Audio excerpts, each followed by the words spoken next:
नमस्कार दोस्तों। आज का जो वीडियो है वो शिक्षक भर्ती के लिए महत्वपूर्ण है और सीटेट के लिए भी बहुत ही महत्वपूर्ण है, क्योंकि इसमें विकलांगता को मैंने शॉर्टकट में लिया है और रेंज को दिखाया है कि दृष्टिबाधित है तो किस रेंज पे, और वर्गीकरण को भी, श्रवण बाधिता का भी वर्गीकरण इसमें दिखाया हुआ है। तो आप लोग इसको लास्ट तक ज़रूर देखिए।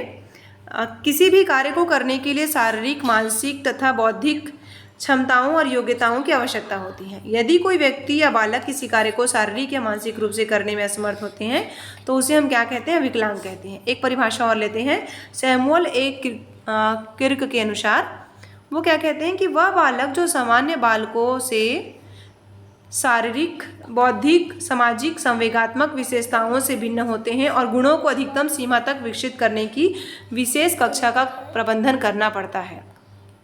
जेडी टंड के अनुसार वे बालक जो शारीरिक, संवेगात्मक या सामाजिक विशेषताओं में सामान्य बालकों से इतने पृथक हैं कि उनकी क्षमताओं के अधिकतम विकास के लिए विशिष्ट शिक्षा सेवाओं की आवश्यकता होती है। अब विकलांगता के प्रकार में देखते हैं, शारीरिक विकलांगता और मानसिक विकलांगता। तो सबसे पहले हम लेते हैं शारीरिक विकलांगता। शारीरिक विकलांगता अर्थात शारीरिक रूप से देखने, सुनने, बोलने, चलने में परेशानी का सामना करना पड़ता है। तो इसे हम 4 भागों में बांटते हैं। दृष्टि विकलांगता, जिसमें देखने में परेशानी होती है। तो दृष्टि विकलांगता को क्या करते हैं कि स्नेल्ले ने चार्ट का उपयोग करते हैं उसको परीक्षण के लिए इसका विकास फ्रांसीसी डॉक्टर हर्बर्ट स्नेल ने किया था। दृष्टि तीक्ष्णता के आधार पे है ना, ये देखते हैं, इसको महत्वपूर्ण है ये। विभिन्न उपाय करने के बाद भी अगर किसी व्यक्ति को 20 फीट की दूरी पर वस्तु नहीं दिख पाता है, 20 फीट की दूरी पर कोई वस्तु नहीं दिख पाता है, जबकि सामान्य व्यक्ति उस वस्तु को 200 फीट की दूरी पर देखता है, तो उस व्यक्ति को दृष्टिहीन कहा जाता है। देखिए, सामान्य व्यक्ति उस वस्तु को 200 फीट की दूरी पर देखता है, जबकि दृष्टिबाधित जो है 20 फीट की दूरी पर नहीं देख सकता है, तो उसे दृष्टिबाधित कहते हैं।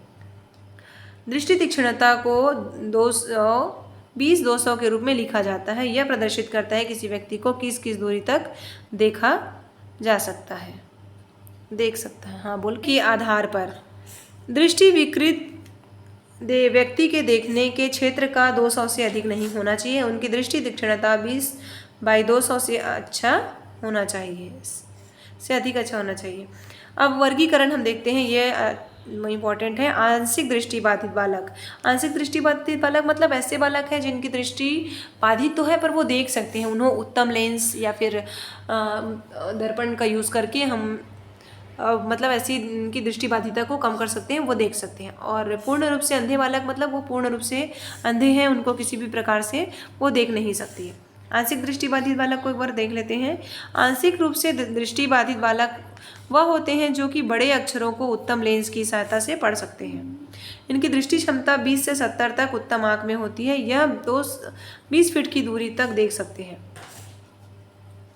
सामान्य आँख में 20 से 70 तक ना, तो 20 फीट की दूरी तक देख सकते हैं। इसके अंतर्गत सामान्य बालक 70 फीट की दूरी तक तो देख सकते हैं, परंतु बाधित बालक की दृष्टि सामान्यतः किसी बीमारी के कारण कम हो जाती है। मतलब सामान्य बालक की दृष्टि क्षमता को देख रहे हैं तो 20 से 70 तक होती है, जबकि आंशिक रूप से दृष्टिबाधित बालक जो है 20 फीट की दूरी तक ही देख सकते हैं। तो ये जो एक बीमारी के कारण भी हो सकता है। आंशिक रूप से दृष्टिबाधित बालकों को भी 4 भागों में बांटा गया है। पहला जो है वह बालक जिसकी दृष्टि एक्यूटी 20/70 तथा 20/200 के बीच होती है। यह बालक जो गंभीर तथा बढ़ने वाले दृष्टि संबंधी से पीड़ित है। वह बालक जो नेत्र रोग से पीड़ित है या रोगों से ग्रस्त है, गंभीर नेत्र रोग होते हैं। वह बालक जो औसत मस्तिष्क वाले होते हैं तथा चिकित्सकों के अनुसार यह कम देखने वाले बालकों को दिए जाने वाले सम्मान के आधार पर भी लाभान्वित हो जाते हैं। अतः आंशिक रूप से बाधित बालकों को मेडिकल परीक्षण के द्वारा पहचाना जा सकता है। इन बालकों की आंखों का भी परीक्षण किया जाना चाहिए, आवश्यक होता है। विद्यालयों में भी आजकल स्वास्थ्य विभाग नेत्र परीक्षण के लिए आते ही हैं और बच्चों को निर्देश देते हैं, व्यापक परीक्षण कराते हैं। वाणी विकलांगता, यह हुई दृष्टि विकलांगता। वाणी विकलांगता, अगर वाणी में कोई दोष है, अर्थात अगर व्यक्ति बोलने में असमर्थ है या फिर हकला कर बोलता है या रुक रुक कर बोलता है, तो उसे वाणी विकलांगता कहते हैं। इसको हम ज़्यादा डिटेल में नहीं ले रहे हैं। श्रवण विकलांगता को डिटेल में देखेंगे। श्रवण विकलांगता का वर्गीकरण, वे सभी बालक जिनको सुनने में किसी भी तरह की कोई कठिनाई होती है, श्रवण बाधित बालक होते हैं। ध्वनि का परिसर 1 से 130 डेसिबल होता है। 130 dB से ऊपर की ध्वनि दर्द की संवेदना देती है। बच्चों को ध्वनि परिसर के अनुसार निम्न 4 भागों में बांटा गया है।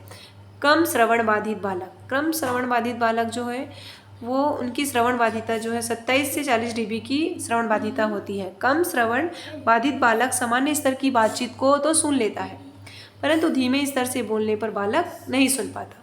कम श्रवण बाधित बालक मतलब सामान्य बातचीत को वो सुन लेता है, परंतु अगर धीमे से बोलते हैं तो नहीं सुन पाते। जबकि मंद श्रवण बाधित बालक सामान्य स्तर को भी नहीं सुन पाता। उसमें क्या होता है कि उसको सुनने के लिए यंत्र का प्रयोग कर सकते हैं। और इसकी श्रवण बाधित बच्चों की श्रवण शक्ति में 40 dB से 55 dB तक का नुकसान होता है। आगे चलते हैं। गंभीर श्रवण बाधित बालक। बाधितता 55 से 70 dB तक होती है। इन्हें काफ़ी ऊंचा बोलने पर सुनाई देता है। इस प्रकार के बच्चों को विशेष प्रकार का शिक्षण दिया जाता है। पूर्णतः श्रवण बाधित, ये इसमें क्या होता है कि इस प्रकार के बच्चों की श्रवण बाधिता 70 dB से 90 dB या इससे भी अधिक होती है। इस प्रकार के बच्चों को श्रवण यंत्र के प्रयोग के साथ भी सुनने में कठिनाई होती है। ये प्रायः बधिर होते हैं, डीफ होते हैं। अतः यह आवश्यक है कि इस प्रकार के बच्चों पर विशेष ध्यान दिया जाए। शारीरिक बाधिता। कुछ बच्चे शारीरिक रूप से अयोग्य होते हैं। अपने कार्य को करने के लिए इन्हें सहारे की आवश्यकता होती है। जैसे पोलियोग्रस्त बच्चा या फिर दुर्घटनाग्रस्त बच्चा जो कि अपाहिज हो गया है, उनको स्कूल जाने के लिए सहारे की आवश्यकता होती है, स्वयं से वो जा नहीं पाते हैं। इस प्रकार के बच्चे शारीरिक रूप से असमर्थ होते हैं।